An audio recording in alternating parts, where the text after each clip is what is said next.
Assalamualaikum warahmatullahi wabarakatuh. Alhamdulillah, di dalam tempoh yang singkat ni suka saya nak kongsi satu kisah, ya. Kisah yang ajaib, kisah yang pelik tapi benar. Kisah ini yang pernah diriwayatkan daripada Abu Hurairah radhiyallahu anhu, ya, bahawasanya Nabi sallallahu alaihi wasallam pernah menceritakan, ya. Dan kisah ni diambil daripada riwayat Al-Bukhari. Kisah ni kisah benar. Dan pernah Nabi SAW ceritakan kepada sahabat, ya, kisah seorang lelaki daripada Bani Israel. Walaupun Bani Israel, ya, Bani Israel ni ada yang baik, ada yang tak baik, tapi ini kisah Bani Israel yang baik. Sebab di kalangan Bani Israel ni ada yang jadi Nabi, ya, ada yang baik dan ada yang tak baik. Dimain pistol. Kemudian tengok, ya, pistol mainan tu, ya, bukan pistol betul. Dia. Kemudian tengok, ya, seorang lelaki daripada Bani Israel telah minta apa? Minta bantuan daripada kawannya agar memberinya hutang sebanyak 1000 dinar. Jadi kisahnya macam ni, saya buat ringkas begini. Nabi cerita kepada kita satu kisah seorang lelaki daripada Bani Israel. Dia ni nak berhutang sebab dia nak uruskan perniagaan, urusan kerja dia lah, ya. Dia nak berlayar, tapi dia tak perlukan wang sebanyak 1000 dinar. Kemudian dia pun pergi jumpa kawan dia, yang mana kawan itu ada duit lah, orang yang ada duit. Kemudian dia kata, aku nak hutang kepada kamu 1000 dinar. Jadi kawan ini kata apa?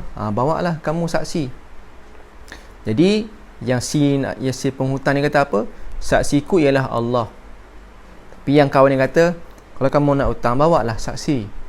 Jadi yang si penghutang ni kata apa?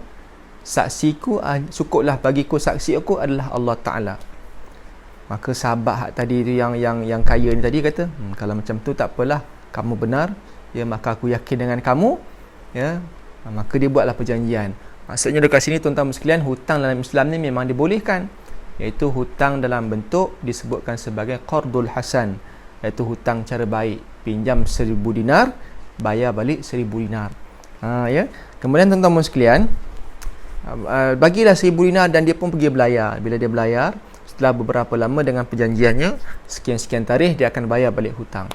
Maka si hamba Allah yang penghutang ni tadi, bila dia dah berlayar, dia dah buat perniagaan dan sebagainya, maka dapat balik duit, keuntungan dan sebagainya, dia pun nak pulang lah balik. Tapi bila nak pulang ke tempat asalnya, ya, cari kapal tak jumpa, ya. Kapal yang nak bawa balik ke tempat, ke kampung halaman dia tak jumpa, sebab kapal tu tak ada, ya. Tapi padahal dia dah berjanji akan bayar sekian-sekian tarikh ni. Maka dia kata tak apalah, begitu dia pun dapat satu, Allah bagi dia ilham, dia pun ambil satu batang kayu, kemudian dia tebuk kayu tu, ya, dia tebuk lubang kayu tu, kemudian dia masukkan duit 1000 dinar dalam tu dan sepucuk surat yang mengatakan duit ni daripada sekian-sekian yang telah dijanjikan. Kemudian kayu tadi pun ditutup balik dengan elok. Kemudian dia pun melepaskan kayu itu ke lautan, dan sambil tu dia pun baca satu doa ni. Ya, ini doa daripada hadis, ya. Dia kata apa? Lelaki yang si penghutang ni dia kata apa? Allahumma innaka ta'lamu anni kuntu tasallaftu fulanan alfa dinar fasa'alani kafilan faqultu kafa billahi kafilan faradiya bika wa sa'alani shahidan faqultu kafa billahi shahida faradiya bika wa anni jahadtu an ajida markaban ab'athu ilayhi alladhi lahu falam aqdir wa inni astaudi'ukaha. Maknanya apa? Dia kata, doa dia apa? Ya Allah, sesungguhnya engkau telah mengetahui bahawa aku meminjam wang daripada sahabatku sebanyak 1000 dinar. Dia meminta kepadaku supaya dia minta aku seorang penjamin, maka aku katakan waktu itu cukuplah Allah sebagai penjamin. Dan ia meminta kepadaku seorang saksi, maka aku katakan juga cukuplah Allah sebagai saksi. Kemudian ia pun berpuas hati dan yakin dengan janjiku itu. Aku telah berusaha keras mencari kapal untuk mengirimkan kepadanya wang yang telah aku pinjam, tapi aku tak dapat kapal menghantarku pulang. disebabkan itu aku kirimkan wang itu kepadamu. Dengan dia buatkan kayu tadi, dia lepaskan kayu tu, lalu dia melemparkannya ke laut dan pulang, ya. Lalu dia pun tak jumpa kapal, dia pun lepaskan kayu tu lah dengan duit yang berisi dalam tu. Jadi si hamba, kawan yang tadi yang memberi hutang tadi tu, yang memberi hutang, sampai tarikh-tarikh sekian dia pun tunggulah. Dia kata kalau ikutkan tarikh ni, hari ni dia nak janji bayar hutang balik. Maka kawan ni tadi tu yang bagi duit tadi tu, dia pun tunggu dekat lautan. Kapal dagang datang, tengok-tengok kawan dia tak ada. Jadi dia kata mungkin dia ni tak betul, tak amanah sebagainya, ya. Kemudian dia pun nampaklah, tiba-tiba dia ternampak ada sebatang kayu yang mana isteri dia memang nakkan kayu. Isteri dia minta supaya carikan sebatang kayu. Dia pun nampak kayu tu, dia pun ambil. Bila dia potong kayu balik rumah, tengok-tengok ada duit 1,000 dinar dan ada surat daripada si penghutang kawan dia tadi tu. Tengok tuan sekalian, cerita ni kat sini begitu hebatnya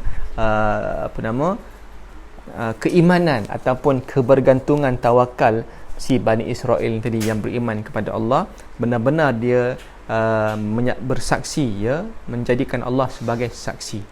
Jadi saya pun tahu saya pun tak macam tu, dan saya pun tak tahulah, mungkin tuan-tuan sekalian yang menonton ni kan, Encik Zulkifli kita kan, Zuraini, Waalaikumsalam warahmatullahi, yang menonton ni mungkin kalian, ya, adalah orang yang benar-benar bertawakal, mutawakkilun, ya. Jadi mungkin kan kisah-kisah macam ni, kisah-kisah yang pelik tapi benar, yang mana riwayat yang benar hadis sahih Bukhari. Jadi tuan-tuan sekalian, apa yang kita boleh ambil pengajaran dekat sini ialah kalau kafa billahi, ya,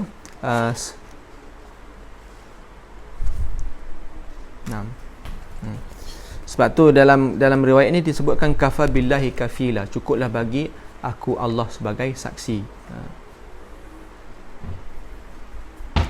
Okey, baik tuan-tuan sekalian, saya dah tutupkan, saya tutup sebab saya punya bateri pun dah tak banyak. InsyaAllah kita jumpa esok pagi jam 7 pagi, ya, di live FB Imam Muda Hassan. Dan esok topik kita special sikit. Maksud topiknya ialah takut sangat bab hutang ni ustaz. Ya, saya sendiri pun takut juga, ya. InsyaAllah kalau ada kesempatan nanti kita kongsikan lagi tentang bab hutang ni, ya. Saya sendiri pun takut juga, ya. Bukan tuan-tuan, saya pun sama takut, ya. InsyaAllah kita jumpa esok pagi pukul 7 pagi insyaAllah, ya, di Facebook Imam Muda Hassan ni, dalam sesi NSI, ngaji suami isteri. Dan esok topik kita ialah apa?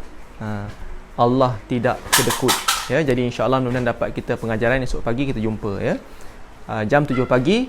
Okey tuan-tuan, ngaji suami isteri, dan ada taranum yang saya nak kongsikan, iaitu taranum yang banyak diminta. Taranum apa? Esok pagi kita jumpa insyaAllah 7 pagi. Esok kan cuti, banyak orang cuti sebab hari Wesak kan, jadi banyak yang cuti. Kita manfaatkan pagi esok insyaAllah jam 7 pagi. Kita jumpa esok pagi. Terima kasih. Wallahu ta'ala alam. Saya doakan kalian bahagia, diberkati Allah di bulan yang berkat ini. Doakan juga untuk saya supaya Allah sentiasa merahmati saya, memberkati saya insyaAllah, ya.